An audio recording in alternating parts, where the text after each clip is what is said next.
All right, rent or buy, Final Fantasy Crisis Core, Final Fantasy VII Reunion. Which one is the best? No, just the game itself compared to the original from back in the days.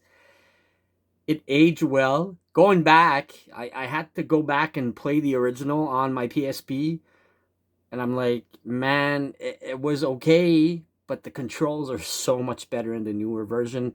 Even people are complaining about the voice acting. I'm like, man, the voice acting sounds better today.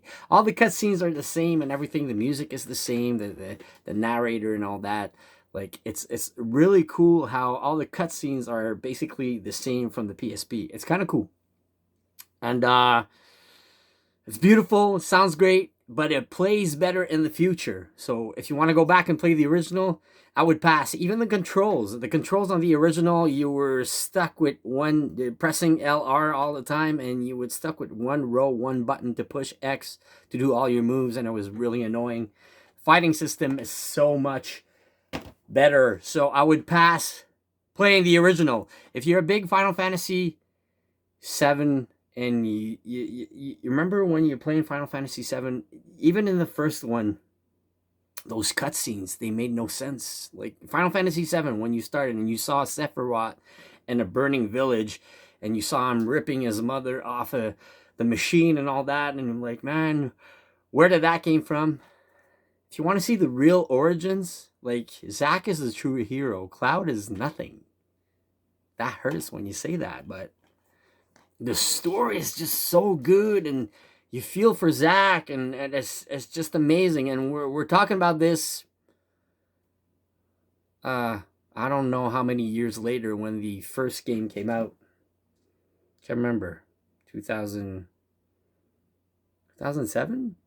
Really? No. Everybody knows the story. It's like when you go watch the Titanic movie, you know it. The Titanic is gonna blow up in the end, and everybody knows that Zack dies at the end, right? Spoiler alert. Spoiler alert starting now. I'm gonna go free with this. Yeah, Zack basically dies and passes on the torch to Cloud.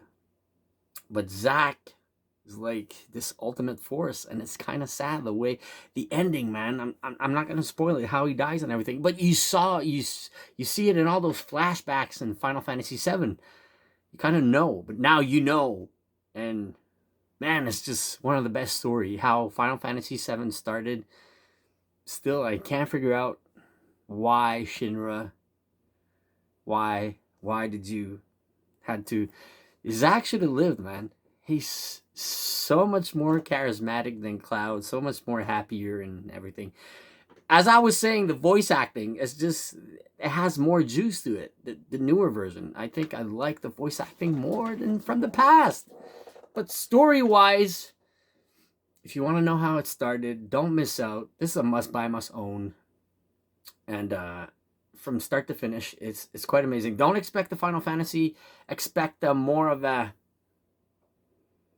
hack and slash adventure. More. You have those side missions you have to do. Make sure you do the most side missions as you can before doing the main campaign. You have 11 chapters, 10 or 11 chapters to finish. The game lasted for me 17 hours, but I did so many side missions. When I did the main missions, I was overpowerful.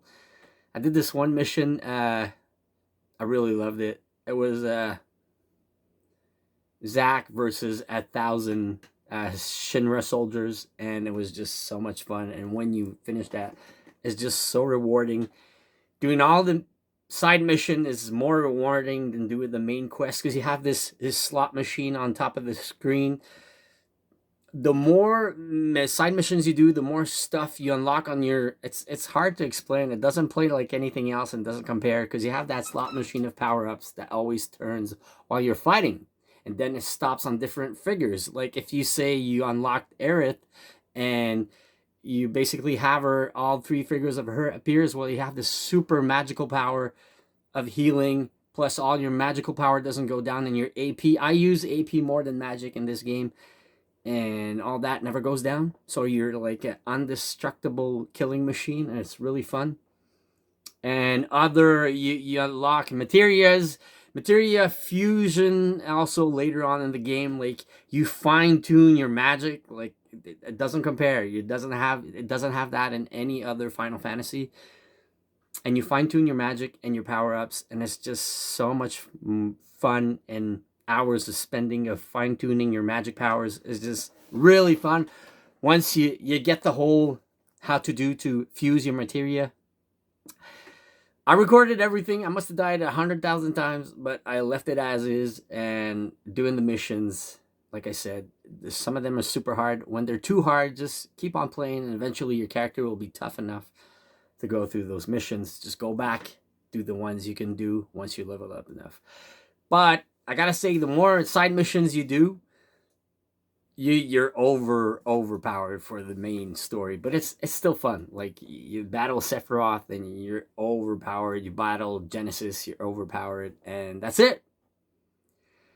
It's a good hack and slash game. It's got to be a must buy, must own for any Final Fantasy VII fan.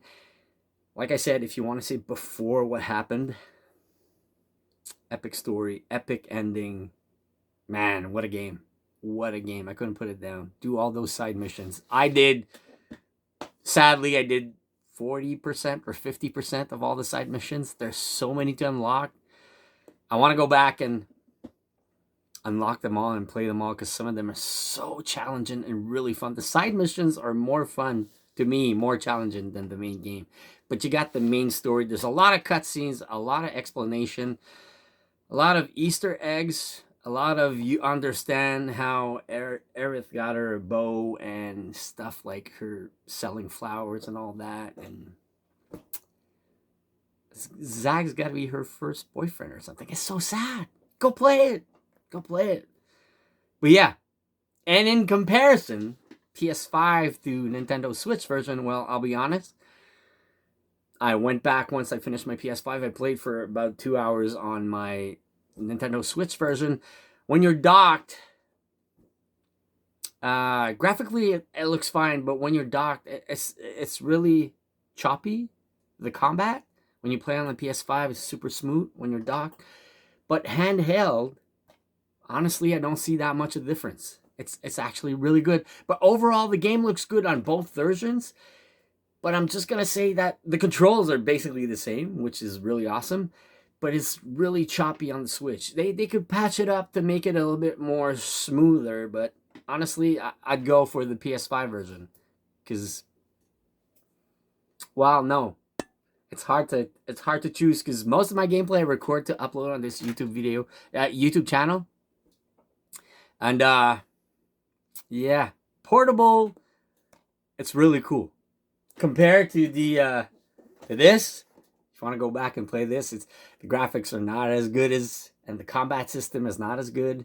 Definitely this, if you had to choose in between, it's really not that hard. Nintendo Switch version all the way. The original, the combat system is not as fun as the newer remastered. It is a remastered, is it? It's basically the same, almost. The combat system is so much better, original. So yeah, overall, portability wins on Nintendo Switch. When you're playing handheld, you don't see a difference, but once you dock it, it's kind of choppy. So if you're playing docked and you have both consoles, I would go with PS5 version. But if you play handheld all the time, I would sacrifice it and go with the Switch version. So that's my overall review. Don't miss out on this hack and slash masterpiece. It's way too much fun to pass, and to know the true origin of Final Fantasy before. And I'm thinking it's the Advent Children movie from back in the years. Was it in between, after Crisis Core? I think it is. I want to go back and go watch Advent Children again. So, have a great rest of the week. Don't forget, hit the thumbs up. And that's it. I don't know what's coming out next. I don't know, taking a break or whatever, but we'll keep on gaming. I should play God of War, but I don't feel like it still, because I'm going to feel like I play the same old game from the first one. So, I don't know. We'll figure it out. I'll think about it. I don't want to go back to God of War, seriously. Final Fantasy Crisis Core really felt like a new game, how they remastered and they redid the whole thing and reminiscing the original story because I forgot a bunch of parts. Play Crisis Core before Final Fantasy VII. I can't wait to get the next Final Fantasy VII. It sucks that they split it in 3 because back in the days we had all those discs and we had Final Fantasy one shot 7, and I could still go and get my original Final Fantasy VII on Switch and play through it. So anyways, have a great rest of the week and hit that thumbs up, send some love and support, and we'll see you soon.